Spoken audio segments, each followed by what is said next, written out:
साम्राज्य न्यूज, सामान्यांचा असामान्य आवाज।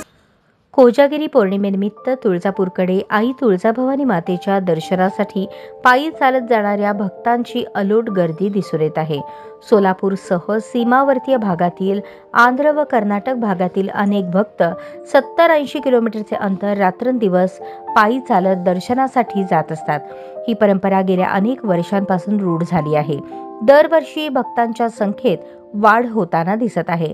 लहान थोर, स्त्रिया, पुरुष, अबालवृद्ध यात सामील असतात। आई राजा उदो उदोचा जयघोष सुरू असतो।